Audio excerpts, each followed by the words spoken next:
Bonjour Dr Pierre Simon. Bonjour. Alors donc toute notre équipe de managersanté.com souhaiterait vous interroger sur l'actualité concernant la réforme de notre système de santé et avec un point particulier sur la télémédecine, téléexpertise, télésurveillance, téléconsultation. Quelle est votre analyse et dans quelle perspective nous nous inscrivons sur notre territoire national? Il est vrai qu'aujourd'hui, pour lutter contre les déserts médicaux, pour améliorer la disponibilité des médecins, on a besoin de voir les communautés professionnelles de santé au niveau d'un territoire se concerter, s'organiser et utiliser les établissements de proximité quand ils sont dans le libéral, utiliser ça pour les hospitalisations, pour les petits soins.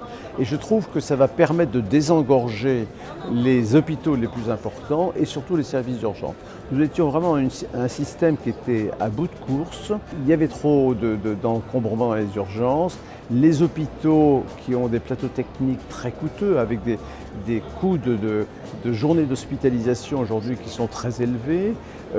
On mettait dans les lits de ces hôpitaux des gens qui pouvaient être traités de façon beaucoup plus simple à proximité de leur domicile. Donc moi, c'est le point essentiel de cette réforme proposée par le président de la République. Alors, concernant la télémédecine, en particulier, donc je suis ravi parce que je pense qu'on est dans une situation de non-retour, c'est-à-dire que la téléconsultation et la téléexpertise seront des pratiques de la médecine normale au XXIe siècle. Les médecins s'en saisiront ou s'en saisiront pas, mais je pense qu'il y aura une habitude à prendre, disons, d'utiliser ces outils que sont la téléconsultation et la téléexpertise. La téléconsultation, elle va rentrer dans le parcours de soins, notamment parce que nous sommes à l'ère des maladies chroniques et qu'il faut aujourd'hui travailler sur les parcours de soins pluriprofessionnels et utiliser la télémédecine pour améliorer les relations avec les patients et avec les professionnels de santé, et la téléexpertise qui est vraiment l'outil qui va permettre, de mon point de vue, disons, d'avoir un niveau de compétence professionnelle qui ne va faire que progresser.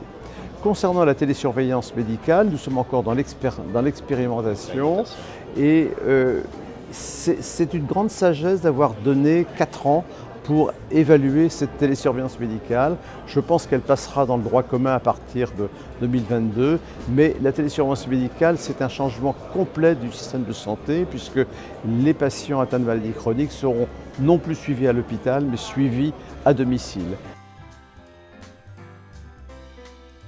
Vous êtes plutôt confiant sur le développement de ces nouvelles technologies au service des professionnels comme au service des usagers. Vous avez plutôt une vision optimiste. J'ai une vision optimiste en sachant que l'appropriation de tous ces changements va mettre du temps. Il ne faut pas se leurrer. Je voyage beaucoup à travers le monde. C'est le même problème dans tous les pays. Ce n'est pas propre à la France. Et contrairement à ce qu'on laisse parfois entendre, la France n'est pas si mal placée dans l'évolution de ces nouvelles technologies. Eh bien, merci beaucoup, Dr Pierre Simon.